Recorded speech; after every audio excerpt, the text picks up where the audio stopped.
Good day and welcome to another episode of Andy's Airsoft. I am Andy, your host tonight. Blake left me alone. He decided his family was more important than his Airsoft family, so he left me alone high and dry again. So I'm talking to myself, more or less. Ryan Mason is in the background. He's going to provide the comedic support and the laugh track. So for our video tonight. And Liam was supposed to come in, and he lost his car keys, so he's wandering around the streets of Charlottetown asking for a ride. So anybody sees a young drunk male walking around Charlottetown, don't pick him up. That's a bad idea. You'll regret that. He'll lose your car keys. Tonight we're going to be talking about some how-tos. Some how-tos with Airsoft. We're going to be talking about storage, general storage things, BBs, what you should bring with you to a field, to a game, that sort of thing. I get a lot of questions. Well, I get a lot of questions every day, but some of them stick in my head. This week, the biggest one that stuck in my head was there was this guy, a fellow that called me, and he was saying that one of his family members had a grudge against him, and they were threatening to call the police and say that he had all these illegal firearms in his possession. He had, I think, 2 airsoft guns, and he was so worried about the police coming and taking them all, and he was thinking about locking them up or putting them in off-site storage, and had all these questions about what he should do. And like my general recommendation was, don't worry about it. You could put them, store them in a case. You could store them like real firearms. You could put a lock on them, but you don't need to. Any good police officer would know that.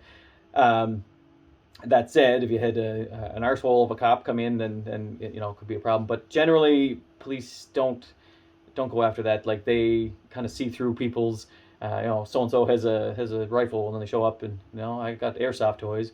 It's obviously your prerogative, I guess, to let them in, but to defuse the situation, it'd be just kind of show them that they are toys. They only shoot airsoft. They're not a real firearm, and it's as simple as that to defuse it. Airsoft guns don't have to be stored locked. They don't have to be stored separate from ammo, anything like that. The only stipulation is they have to be stored away from public view. So, don't hang them in your front picture window. That's just a good way to get the police called on you.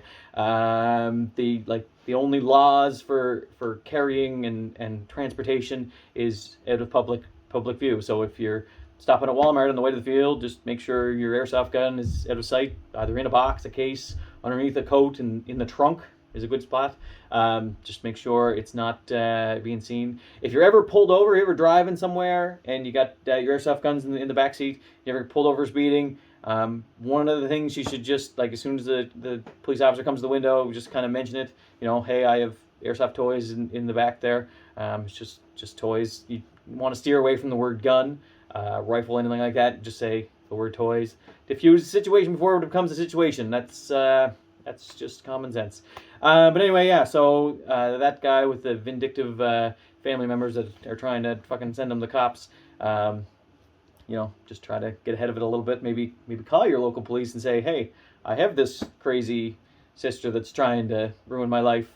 These are the things she might be saying about me. Whether they'll care or not, maybe write a report, maybe not. But you tried. I can't see anything ever coming of that, because, like I said, as soon as they realize what they have, it's not a big deal. Other gear. So if you're going your first time playing airsoft, what should you bring? Always your airsoft gun, your BBs, batteries or gas if you have a gas gun. The footwear, proper footwear is pretty important, especially if you're playing woods games. Something with a little bit of ankle support is always nice to have. One of the most serious injuries that I ever see in airsoft is twisting, rolling ankles, or people that fall off places where they shouldn't be. Those are the worst. So proper footwear is definitely a must. And water. A lot of times, a lot of airsoft fields or paintball fields don't have facilities, don't have water. So you want to make sure you bring some water with you. don't shoot your airsoft gun unless you have something over your eyes. But yeah, so either full seal goggles if you're going to a paintball field that requires them, or safety glasses, whatever you like. I use the full seal for my own personal, peace of mind. I don't like having that crack around where Anyway, goggles. For the more advanced, like if you're, once you get into it and you decide you really like airsoft, you definitely build on your kit. You give full BDUs, chest rigs, dump pouches, all that stuff. It's available here. We can sell that to you. Somebody else said iPro. Yeah, iPro. Don't forget it. You're gonna have a bad time in the airsoft field. You forget your iPro.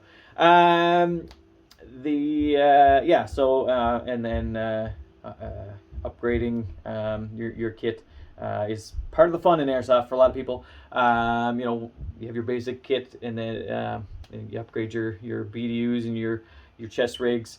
Some people get into the crazy, like the Cry Precision pants. I just bought a pair last year. $300-400 for a pair of pants. Seems crazy. And it is. We are crazy. We're nuts. Some of us have $4,000 nods, or $10,000 nods on the top of our heads. Funny story. I stick mine on a $30 helmet. So my plastic mount is holding up my $5,000 nods. But anyway, comms, radios. You don't need comms and radios, but yeah. If you're upgrading your kit, obviously, radio is one of the best things.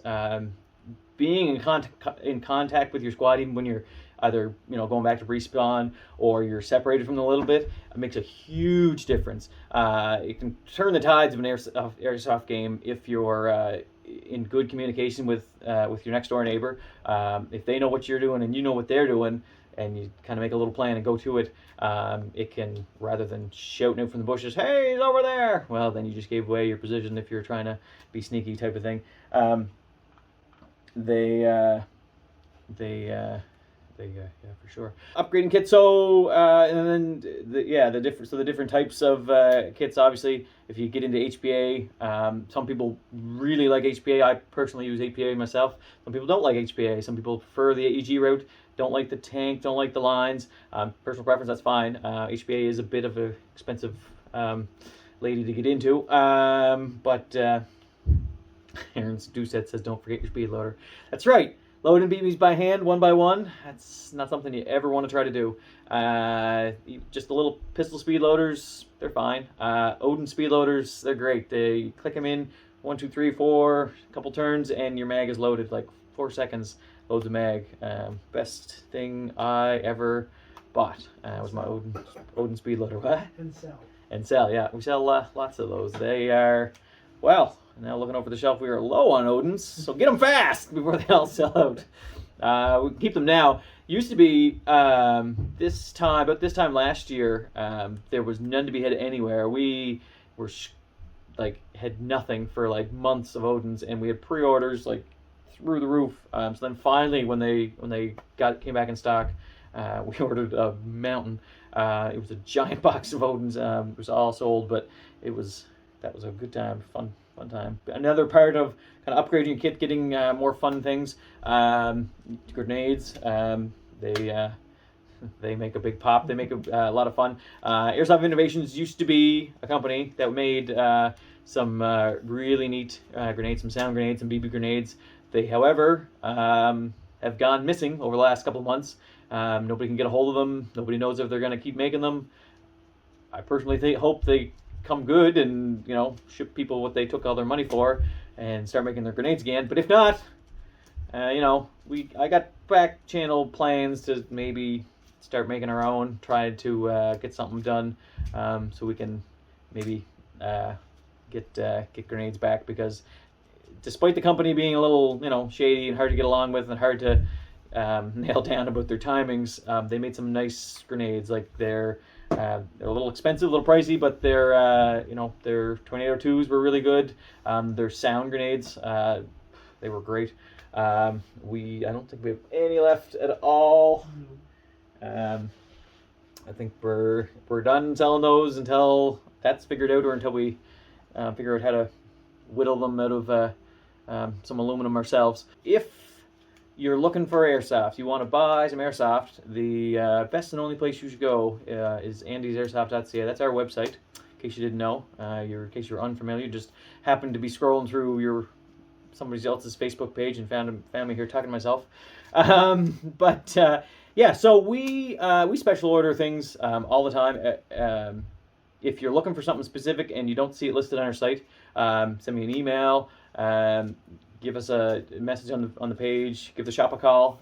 That's the numbers on Google there. And Blake or Emma are in the shop all day long. They will help you out with that. If you're looking for something specifically on Red Wolf or Evic, we do weekly orders from each of those two places. They are a couple of our main parts suppliers. We can get full-size guns from them, especially Red Wolf. Pretty much anything we can get done through Red Wolf. Evic has to be Canadian compliant for the guns. We end up being a little bit cheaper generally once you factor in customs and shipping and all that stuff, because we handle the customs. Also, everything is 100% guaranteed. If you pay for something and customs takes it, we either reorder it or we refund you. There's no worries. There's no hassle. If customs is just holding, and they do this, if they are holding and quote unquote inspecting the package for months at a time, because they do that. If you no longer want to wait, and it's been a couple months, give us a call, send us an email. We will definitely cancel and refund you. If your stuff then arrives, we're probably going to send you an email and say, hey, your stuff's here. You want that or no?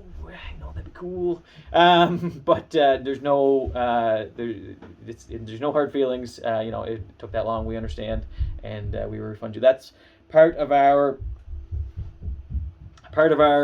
deal. We're heavy on the customer service, and we don't want to be like that other guy that starts with an H and ends in a O. That guy. If you have an order, you have a big order placing, and there's 2 or 3 other little things on there, or it doesn't have to be a big order, sorry, a little order, and you have these 2 or 3 things on there that you kind of want, but you want everything else first. You can add to your cart what's called partial shipping. It's just an item. It's like $10, so it's cheaper than making 2 orders. And then, so we'll ship what we have in stock, hold, and then once your other items come in, we'll ship those. That's a partial shipping option. Alternatively, we do hold an order until it's ready to go.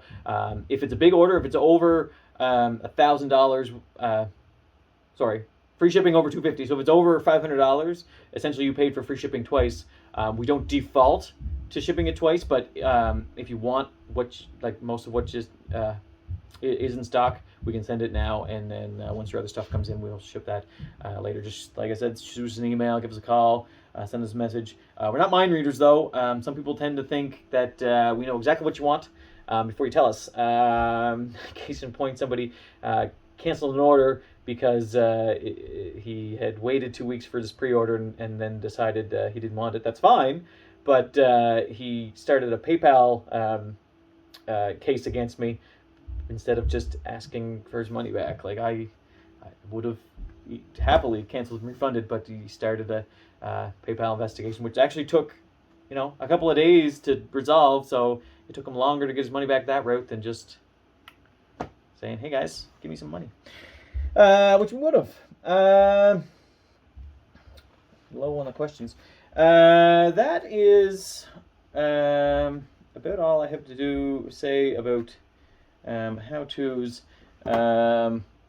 Everything you need to know about airsoft is pretty much it's a camaraderie. So I mean, the people you're playing with have been where you are with that little Raider gun or crappy tire BBs. They, hey man, does this look broken to you?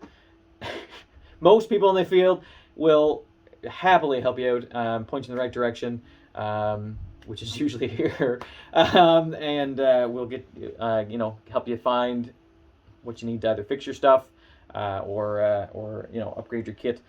How to play the game better. The best watch and learn. Like people that have been playing for years. keeping your tight corners. We're going to talk about tactics in a future video. I got a long list of video ideas that we have to do. We still have to continue our. We did barrels the other week with Blake was here. We're supposed to do buckings tonight, but then Blake fucked off. Not supposed to swear on the internet. Bucked off. Yeah, with a B. That's what I said too. We're gonna talk about buckings, but Blake left. No, I can't do that myself because there are literally hundreds over there, and I have a good handle on most of them, but he knows the ins and outs of every bucking on that wall. I should show it to you sometime. It's an impressive wall. It's just floor to ceiling, quite literally, buckings. Like, it's so many buckings. Because they all do something different, and somebody decided that they needed that many options. We are... It's my birthday next week, so I don't know if we're going to be doing a live video next week. I'll let you know on Friday, I guess. But if anybody wants to send me birthday presents, I accept $1,000 bills and full bitcoins. You can just put those in the mail. You got our mailing address there. The last thing I do want to say is this year I want to put around here locally. I'm going to be putting a big push on growing the sport. I'm going to be offering free rentals to anybody new coming out to Airsoft, anybody new wants to play. And what I want to do, I'm going to be posting about this, and maybe we're going to be offering some discounts to people that help out their local community. But basically, what I'm going to be asking everybody to do is, you got a coworker that seems like you might be interested in, offer them your spare gun to come out and play on the weekend. I want to try to grow the sport. We almost lost it last year. That Bill C-21 came in, and it was scary. And the biggest thing was, people didn't know what Airsoft was. We got to come out of the shadows. We got to get bigger, kind of like paintball did. Like I say, your coworker, your friend, people that talk about playing Airsoft, just have them come out. Get them out. Offer them, use your gun. There's lots of rental fields that'll rent you a gun, or maybe you could fork over the $10 and pay for their game just to get them into the sport. Somebody that is going to be into it. People that it can help out a lot of people with like social if problems with social anxiety. It's something you don't always have to be talking. You just be hanging out in the background, and then in the game you can kind of go off on your own and be a sniper in the background and still be a part of it, and then that slowly draws them in and gets them I've heard these stories where somebody starts off not knowing anybody, just showing up and kind of hiding in the back, and then slowly come in and just become friends, because that's how it does. Ryan Mason is raising his hand, so apparently he used to be that lonely guy in the back of the field. And now he's good friends with all of us. I was drug out to the airsoft field my first time. I didn't know anybody. The fellow that was bringing me out, I can't even remember why he thought I might want to, and I didn't really want to. I was like, I don't know. But anyway, drug me out, and I fell in love. I got my first Cyma M14 about 11 years ago, and been haven't looked back since. Obviously, there wasn't a place to buy BBs in Charlottetown, so started selling BBs. Just wholesaled off Amazon. That's where we started. And look at us now. We ship worldwide. Shipped one to Bangladesh, I think, this week. Just took a phone call from a fellow that wanted some nods. Said he was going to send them to his hometown, Ukraine. I just sent them towards one of the guys, Canadian guys that sell them around, because we don't stock them, and I wouldn't want him to wait for me to get them and then ship them to him. I don't need to make money off the Ukraine plate, but anyway, nods to Ukraine, or pew pews to New Zealand. We worldwide around here. I get all the time people, like a lot of people from Ontario, sent them an email. Do you guys ship to Ontario? Yeah, man, that Ontario is no problem. You live down in the States, it comes a little tricky. We gotta orange things up, and we do a lot to Germany. So we gotta they have weird rules there too. We have to make sure they don't shoot full auto, and there's a lot of weird rules all over the world. But yeah, so grow the sport. I got sidetracked big time. Grow the sport. Invite your friends. Offer them a free gun. People that you don't think would be interested in, if they're having a rough week, say, hey man, you want to go shoot some people? It's more fun shooting people that shoot back. I'll say that. But anyway, yeah. So we're gonna end it there tonight. And as Hal Johnson and Joanne McLeod say, keep fit and have fun.